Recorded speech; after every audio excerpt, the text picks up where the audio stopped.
হুজুর আপনি এখানে বসেন, চেয়ারের মধ্যে বসেন, আমি মাংসটা কি করি আপনি একটু তামসা দেখেন। হুজুরে করছে কি, উনি যায় করলো কি, খাসিওয়ালা যাই আগে বাবাকে বাইর করলো, বাবাকে বাইর করে ডিগির মধ্যে কাপড় চুপড় ধুয়ে গোসল টুসল করে সাবান টাবান লাগাইয়া বাবাকে ঘরে আনলো, আবার মাকে নিয়ে গেল। তামসা দেখতেছে, ব্যাপার কি রে, কি ব্যাপার এটা? বলে হুজুর আপনারা রাগ করেন না, একটু বসেন, আপনি তামসা দেখেন না, একটু আজকে দেখেন আমি মাংসটা কি করি। এসপি তামসা দেখতেছে, আর এসপি পুরানা কথা মনে হইতেছে, আমি যখন ছোট ছিলাম আমার 3 বছর বয়সে বাবা মা মারা গেছে, মা আগে মারা গেছে, বাবা পরে মারা গেছে। এই বাপ মার খেদমত আমি করতে পারি নাই। আজকে ও কি করতেছে, মাকে নিয়ে যাইয়া আবার মাকে গোসল করিয়া ধোয়া পাগলা করিয়া পেশাব টেশাব পায়খানা সুন্দর ধোয়া পরিষ্কার করিয়া নিজে গোসল করিয়া আইসা মা বাবাকে তেল তেল দিয়া হুজুর বলতেছে মাত্র আধা ঘন্টার টাইম, আমার গ্যাস আছে ঘরে, আধা ঘন্টার টাইম, তাই নাকি? বলা হয় ঠিক আছে।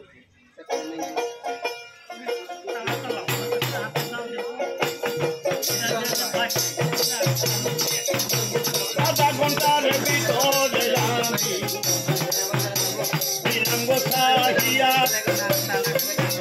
আধা ঘন্টার ভিতরে আমি দেখো দেখাইয়া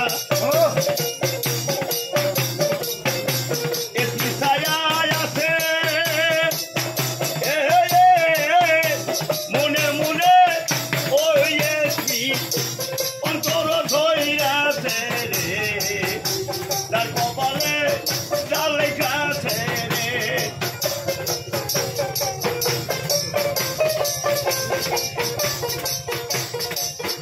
স্ত্রীকে বলতেছে হুজুরে আপনার কাছে আধা ঘন্টাটা আমি চাই, আধা ঘন্টার ভিতরে আমি আপনারে দেখাবো ভাই, আধা ঘন্টার ভিতরে আপনাকে আমি দেখাইতেছি।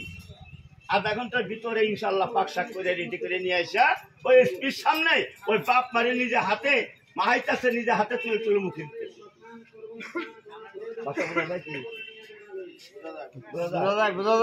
বাপ মাকে নিজে হাতে তুলে তুলে মুখে দিতেছে, ভাত মাহাইতেছে, মুখে দিতেছে, মাংস টুকরা মুখে দিতেছে, বলতেছে হুজুর আমি এই 100 কেজি মাংস আই না, ভালো ভালো মাংস আই না, আমার বাপ মাকে খাওয়াইতেছি, আমার বাপ মা জীবন তার খাইতে পারবে না, এই জন্য এই ফার্স্টের মাংসটা কাউকে দিই না, আমি এই নিয়ত করে আমি মাংসটা নিয়ে আসি। হুজুর আজকে আপনি আমাকে মারেন বাসেন যাই কিছু করেন, আপনি আমার বিচার করে দিয়ে যাবেন। আমি জন্ম নিয়ে মা বাবার খেদমত করতে পারি নাই, আর সে মা বাবার প্যারালাইজ হয়েছে, আর সে নিজে হাতে খেদমত করতেছে, নিজে ধুইতেছে, নিজে সবকিছু করতেছে, পাক শাক করেই না ওই মা বাপকে নিজে খাওয়াইতেছে।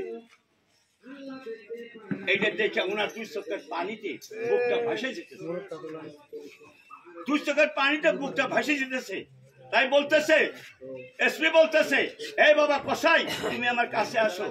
কি কাছে গেছে বলে আমার কাছে বসো, তুমি যে খেদমতটা করতেছো এরকম খেদমত আমি দুনিয়ায় করতে পারি নাই, তোমার খেদমত দেখে বাপ মার প্রতি সন্তুষ্ট হইয়া তুমি যে কাজ করতেছো এই কাজের জন্য আমি 85,000 টাকা বেতন পাই। এসপি 85,000 টাকা বেতন পাই, এক্সট্রা আমার কামাই আছে, এক্সট্রা কামাই বাদ আজ থেকে অর্ধেক কামাই আমি তোমার নামে দিয়ে দিলাম।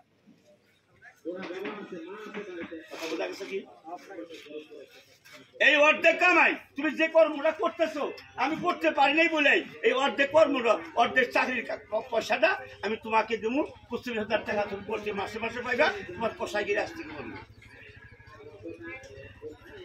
এই কথা শুনে সে কষাই সন্তুষ্ট হয়ে গেল, দেখ আমি গরিব মানুষ এতগুলো টাকা পাইছি, টাকা পাওয়ার পরে খুশি হয়ে গেল, বাপ মাও তার সন্তুষ্ট হয়ে গেল, বাপ মা শুনতেছে আর হাসতেছে। এসপি বলতেছে বাবা কষাই তুমি কিন্তু জীবনে খাসি খাইতো না, জীবনে খাসি খাইতো না, এই যে বাপ ভাই তোমাকে যে দোয়া আশীর্বাদটা করবো এর সে দোয়া আশীর্বাদ এই পৃথিবীতে আর খুঁজে পাইবে না। যাও তুমি বিনা চাকরিতে আজ থেকে মাসে মাসে তুমি বেতনের টাকা পেয়ে দেবে, বিনা চাকরিতে তোমার চাকরি লাগবে। তাই আমার বাবা 100-150 বছর বেঁচে গেছে। ছয়রাবাড়ি ওখানে বাজার ছিল, পুরান বাজার ছিল না গো, পুরান বাজার, ওখান থেকে ধান গাইতে গাইতে আমার 14-15 বছর বয়স আমি গান গাই, ঠাকুরটা অনেক কারোর কাছে তোলা রাস্তার মধ্যে গান গাই, বাউল গান গাই আমি। কাজেই আমি কিছু করতে পারি নাই, আমার বাবারা আমি কিছু করতে পারি নাই। আমি একটা অনুরোধ করি, বিশ্বনবীর জীবনের ভিতরে লেখা গেছে যে আমি জীবনে যা না করতে পারছি আমার উম্মতের ভিতরে যদি কেউ করতে পারে, আমি জান্নাতে যাওয়ার আগে 14 দিন আগে থেকে জান্নাতে পাঠাবো বলেন সুবহানাল্লাহ। 14 দিন আগে জান্নাতে পাঠাবো। তার জন্য কি জন্য? যে উনি মা বাবার খেদমত করতে পারে নাই। কাজী বাবা আপনাকে দোয়া শিবাদে খারাপ পাবেন না। আমার দেশের ভিতরে আপনাকে আগে এই দেশে ওষুধ বেশি করতে হারে এই জায়গায় ওষুধ বেঁচে গেছি। আমি ওষুধ আর বেচতে আসি না, কত বছর হয়ে যায়। কেন আসি না? আপনাকে আশীর্বাদ, আমার বাবার দোয়া। আমার বাবাই কইছে, বাবা 3টা বিদ্যা তোমার শিখেই খেয়ে গেলাম, এই 3টা বিদ্যা তুমি বহন রাখবা, জীবনে তোমার কোন জায়গায় অভাব হবে না। বলে বাবা কি কি 3টা বস্তু? বলে 1 নম্বর বস্তু হলো মান, 2 নম্বর বস্তু হলো সম্মান, 3 নম্বর বস্তু হলো আপনার ব্যবহার। গাড়ির মধ্যে লেখা আছে না আপনার ব্যবহার, আপনার পরিচয় লেখা আছে না? কাজে আমার বাবা 3টা বস্তু দিয়ে গেছে, আর সাধনার 3টা বস্তু দিয়ে গেছে। কি বাবা? হঠাৎ একটা লোক যদি তুমি শুনো যে তোর পেশাবটা আটকে গেছে, পেশাব ব্লক হয়ে গেছে, বাবা তো এই জিনিসটা নিয়ে ওই লোকটাকে তো শান্ত করি। খারাপ করছে কি? দেখো খারাপ করছে। 2 নম্বর আরেকজন ব্যক্তি কথা কইছে, খারাপ পাবেন না, যে হাত পা একটা বাঙ্গা রাখে, রশি দিয়ে হাত পা বাঙ্গা রেখে চিপা রাখে, খুব মানে চাবায় চিলকায় টাটায়, পাড়াইলেও সহ্য হয় না। আছে না লোক? আছে না? ওই লোকটার জন্য। 3 নম্বর আরেকটা লোকের জন্য, খারাপ পাবেন না। আমি পাই ধরে কই 2 দিন 3 দিন পর তার পায়খানা হয়। এই লোকটা ভালো না খারাপ?